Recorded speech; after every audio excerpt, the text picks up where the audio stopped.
Hello and welcome. Jack Nicholson, in my opinion, is one of the greatest actors to ever grace the silver screen. You may disagree, but his career, diverse choice of roles, and his longevity are absolute testimony to his standing in the industry. Add to that his incredible list of awards, including 3 Oscars, altogether 89 wins from 100 nominations for acting awards in the US, Britain, Europe, and South America.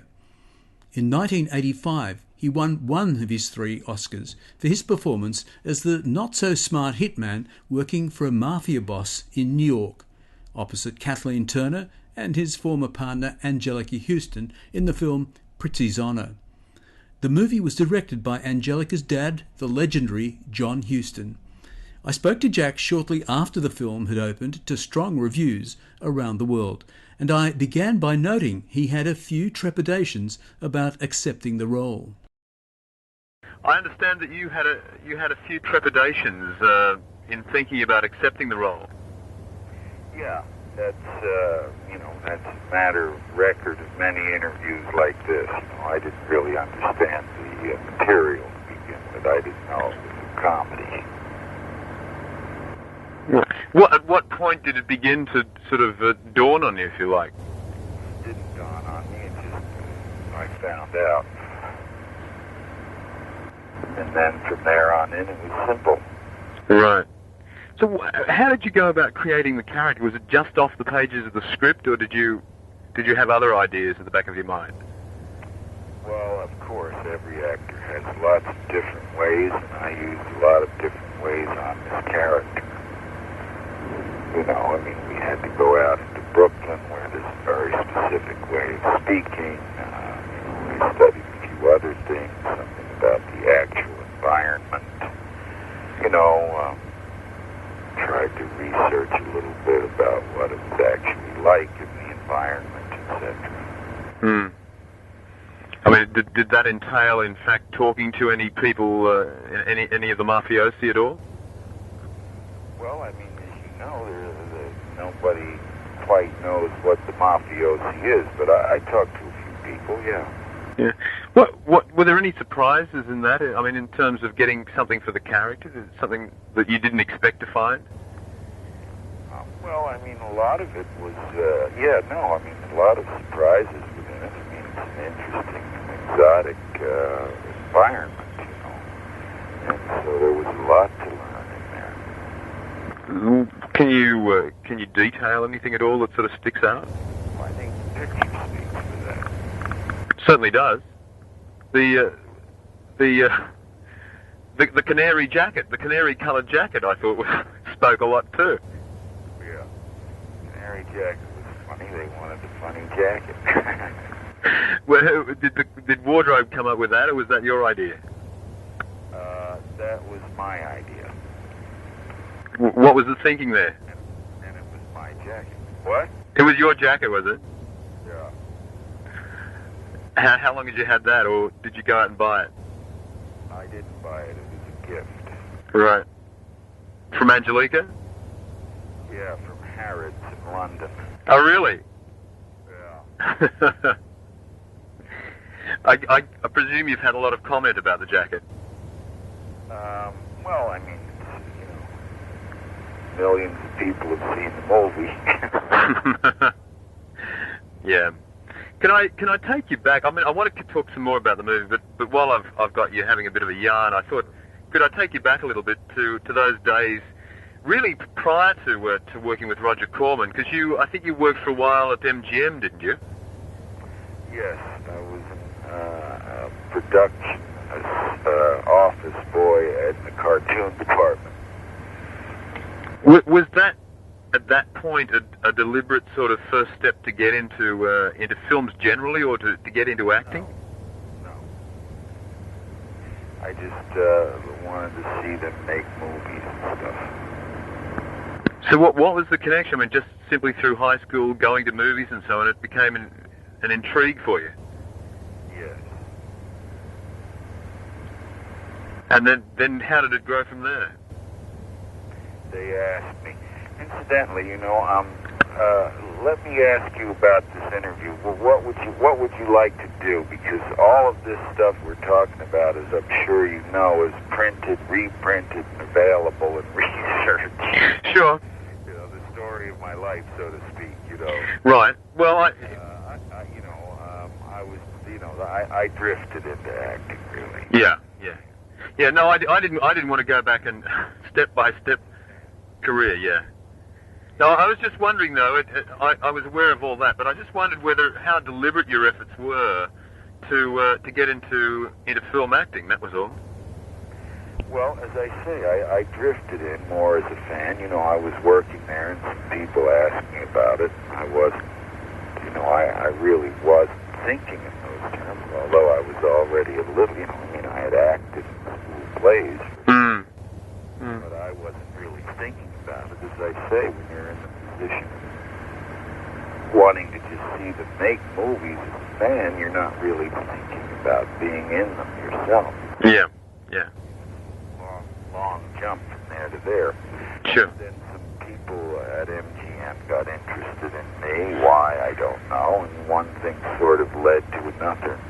You know, no straight line. No. And once I got started, of course, I became very interested in it and just stuck with it. Yeah. Well, I studied all during that period. You know, I was in classes for about 12 years. Right. Look, the reason that I'm asking, I guess, really is that it just seemed, you know, such a long wait, if you like, for you to actually be recognised, and I wondered whether that at times became frustrating. Well, I think the beginning life of any actor is about frustration and dealing with it. You know, I mean, I was, you know, you get that double look back. On the one hand, of course, it was frustrating because I wasn't doing as well as some other people or as well as I may have wanted to. Right. But at the same time, very few people can make their living as an actor, and I had done that for those years before Easy Rider. And, you know, I had quite a nice reputation, etc. It's just I was not a public entity, you know. I didn't do great, but I did okay. Yeah. I was, of course, frustrated by not doing better, but as you look back, a lot of people can't make it through 12 years of acting. Sure. Right. Yeah, no, look, that's really, as I said, I didn't want to get you to redo your life history or anything, but... No, I only interjected because I thought, well, maybe, you know, I mean, maybe we could save some time. Absolutely. I do know a lot of the things about me that have been published. Absolutely. Look, and so do I. I mean, I without pissing in your pocket at all, I'm a long-time fan of yours, so I've read just about everything that's been written. So let's talk a little bit more then about particularly the period from sort of when we saw you at Cannes, because at that point you were saying that you were going to really take a break. You just wanted to get away from it and think about things and maybe wait for something that particularly interested you to come along. Is that really what happened? Yes, it is. I took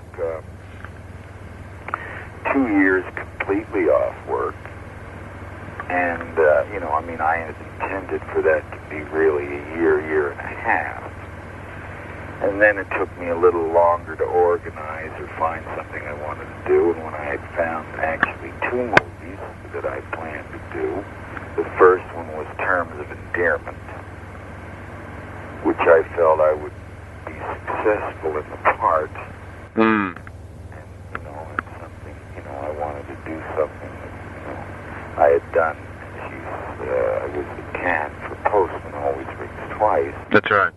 And I had done The Shining, you know, some kind of very, you know, well, murderers, for lack of a better word.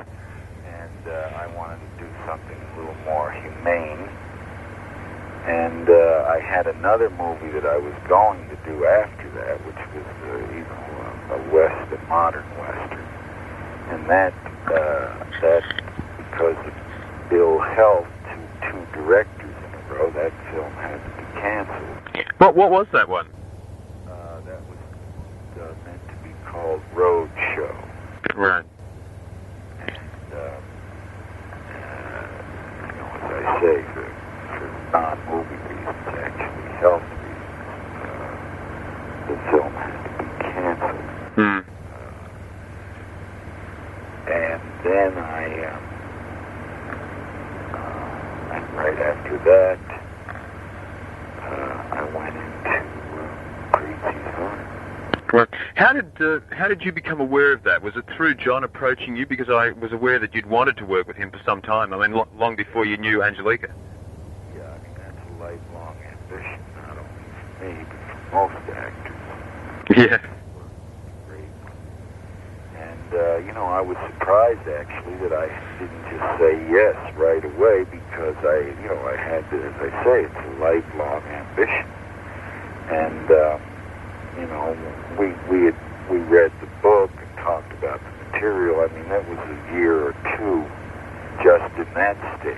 And, and then it just sort of builds up from there. And I guess, through the efforts of the producer, John Foreman, who's also an old friend. And,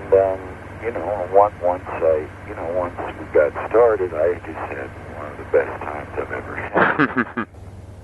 John is, extremely nourishing eye to work to.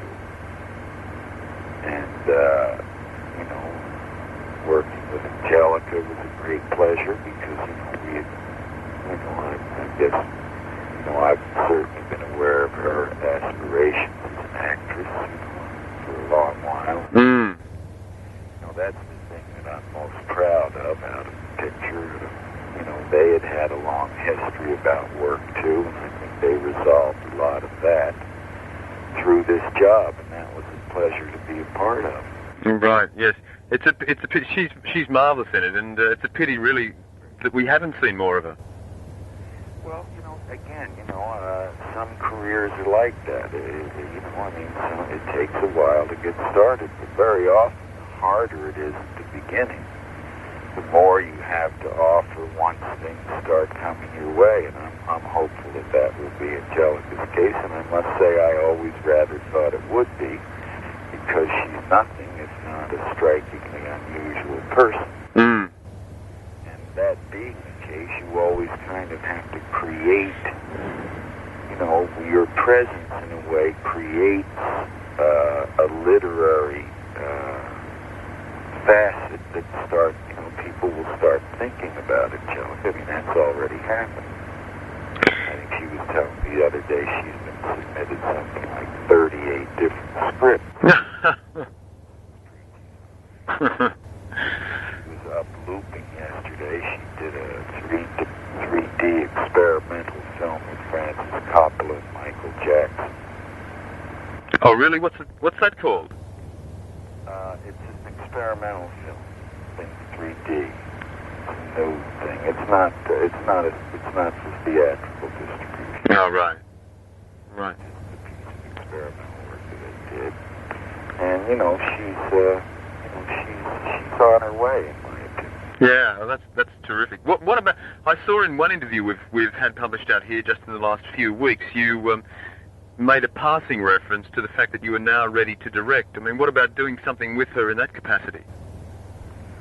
Well, like the acting work, you don't know quite what that would be, but when it comes along, you're going to jump at the chance. I wish I knew exactly what I wanted to do myself. So as far as what I want to do with someone else, I never really know. The world isn't that way. I mean, after all, I guess I knew John 15, 20 years before I got a chance to work with him. Anjelica and I worked together before in Postman Always Rings Twice, the film that we were at Cannes with. Yeah. And it takes a while. I always looked at my first 10 years or so. Quite frankly, I wasn't ready or that good. I was good enough to be there. But I didn't think that people were crazy because they weren't running after me. Frankly, I think there's something to it, and it takes a while to learn to be a good actor or actress. And Anjelica has been going to classes, and I think, put in her time, and she's starting to reap the fruits of her efforts. Right. Can I just take you back? You're saying that the period of consideration for doing Prizzi's Honour was around about sort of a year to a year and a half. Why do you think, looking back, it took that long to come to a decision? Well, it's not really that long in terms of how it goes. It wasn't about a decision. It was about time. Was the script ready? Rewrites, Right. I did another movie. John did Under the Volcano during this period. Oh, right. Time. Right. And all of that. I mean, it wasn't an inordinate amount of time. It just, in the spirit of the previous question, it was, that's how long it took. Yeah. And, I mean, as it was, I've never really been involved in any movies that didn't get made, and then right after Prizzi's Honour, I had a stop date on Prizzi's Honour. I was meant to go into another film, which also didn't get to production, so that's unusual in my case. The last 2 or 3 years, I've had 2 projects which seem to be headed for production, not make it to production. I don't know what to say about that other than it's unusual in my career. At the end of this year's Cannes Film Festival, I was invited across onto the set of Jewel of the Nile, of course, with Kathleen Turner, and we did get around to talking about Prizzi's Honour, and she loved the whole time, obviously, and she thought it was a real delight working with you, so I got the impression that you both sort of hit it off professionally very quickly. Yeah, I mean, I had known her a little bit around Los Angeles as a person. I always have felt that she, along with most of the rest of the world, that she's extremely talented and going to do very well. I was pleased we got to work together. And as I say, this particular job, because of John, after all, if we have anything like masters in the movie business, he's one up. I think everybody who works in that situation, they're at their best, or they're trying to be at their best, and that always makes the job and the work, satisfying and rewarding. And that's what this was. And I think we all had a very, exciting, rewarding, creative time on this movie, and that's really what most people want. Would you, or is there any chance that you might work with John again? Well, of course, that's primarily up to him and what his interests are. I certainly would if I had the opportunity. Of course, John Huston died just 2 years after directing Prizzi's Honour, so that opportunity for Jack never eventuated.